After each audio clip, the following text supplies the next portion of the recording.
Christophe Dubi is the IOC Executive Director. He's the man responsible for the whole thing. He sat down this morning for an exclusive interview. He's now organised 2 Olympic Games during the pandemic. He explained to me what was different this second time.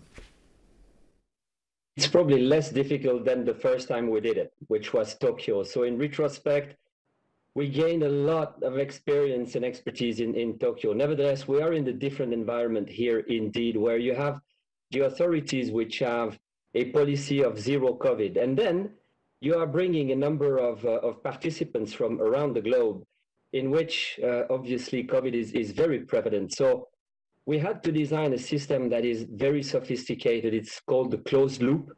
And the idea is to keep everybody safe inside the closed loop, and obviously also the citizen outside the closed loop. And can I say, I've been here a month and it is safe. It feels very safe. Has it killed the fun of the thing? I mean, all outside of the country, we're just reading of the most draconian measures, but it's killing the atmosphere of the Olympics. Listen, when I read what comes out of the main actors, and these are the athletes, and they have gathered now in more than 1,000, right, which have arrived. And I read what they post on social media.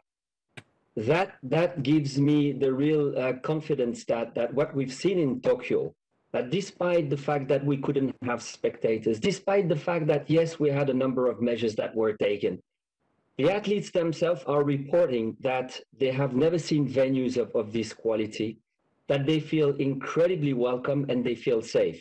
So that's very, very pleasing. Are these the most difficult games that you can recall, in the sense that not only have you got COVID, but you have the issues of Peng Shuai, and then you have the issues of the diplomatic boycott?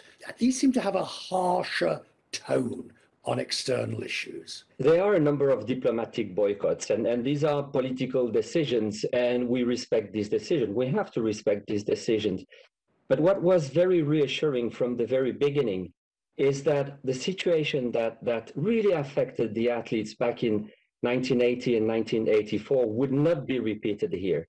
And the decisions were made by the same governments that the athletes would be supported.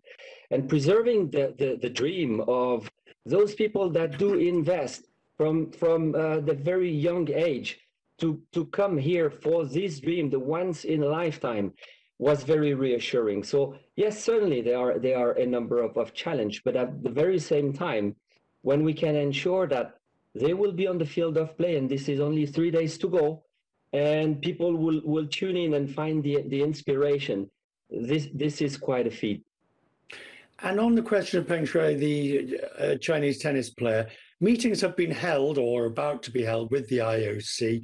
What can you tell me about the satisfaction level that officials now have that she is not being held some prisoner, or she can speak out, or she could leave? Well, she made it clear it was a video communication with our IOC president, Thomas Bach. And she made it clear at that point in time that it was a pleasure to meet. She had described her conditions as being, of course, under pressure because of the media attention. But for the rest of it, they agreed that they would meet at the time of the games. She will be inside of our loop, and we most definitely look forward to meeting with her. Now, it will take place at some point next week, probably once the games have started. So we can't wait, actually, to meet with her. As best as you can in your difficult position, what do you believe is the situation here? Well, I think as much as we can provide information regarding those meetings we have with her, the interactions we will have with her, I think we have to be transparent and simply describe what we do in our interactions. Then how it is then perceived is a different story, but at least, as we have done, we have to be open and be clear that, yes, we've had, and we will have meetings with her and report on these interactions.